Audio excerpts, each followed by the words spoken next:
চার ব্যাংক থেকেই S Alam group সহ সংশ্লিষ্ট প্রতিষ্ঠান 1,78,000 কোটি টাকা লুটপাট করেছে।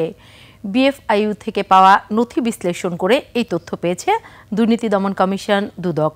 দুদক জানিয়েছে, এস আলম গ্রুপের ব্যাংক লুটের ঘটনায় একাধিক তদন্ত চলছে, পর্যায়ক্রমে পদক্ষেপ নেওয়া হবে।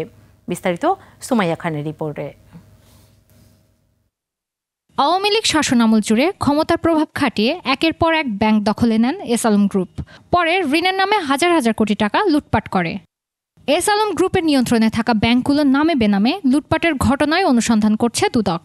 এরই মধ্যে বিএফআইইউ থেকে পাওয়া নথি বিশ্লেষণ করে দুদক জানিয়েছে, ইসলামী ব্যাংক থেকে 1,05,000 কোটি টাকা, গ্লোবাল ইসলামী ব্যাংক থেকে 13,000 কোটি টাকা, ফার্স্ট সিকিউরিটি ইসলামী ব্যাংক থেকে 39,000 কোটি টাকা ও ইউনিয়ন ব্যাংক থেকে 20,000 কোটি টাকা লুটপাটের প্রমাণ মিলেছে। পর্যায়ক্রমে সবগুলো অভিযোগের বিষয়ে যাচাই বাছাই করে পদক্ষেপ নেওয়া হবে। দেশে ফেরাতে ইন্টারপোলের কাছে চিঠি পাঠানো হচ্ছে। এস আলম বা অন্য যেই যাদের বিরুদ্ধে আমাদের এখানে অনুসন্ধান চলমান রয়েছে কিংবা মামলা তদন্তাধীন রয়েছে, সেই বিষয়গুলোতে কিন্তু কাজ হচ্ছে। এদিকে 9.5 কোটি টাকার অবৈধ সম্পদ ও 120 কোটি টাকার সন্দেহজনক লেনদেনের অভিযোগে ভোলা 2 আসনের সাবেক এমপি আলী আজম মুকুল ও তার স্ত্রীর বিরুদ্ধে মামলা করেছে দুদক।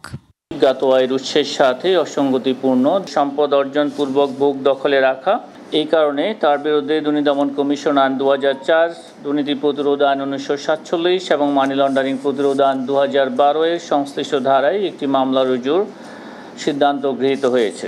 53 কোটি টাকার অবৈধ সম্পদ অর্জনের অভিযোগে C&F এজেন্ট শামসুর রহমানের বিরুদ্ধে মামলা করেছে সংস্থাটি।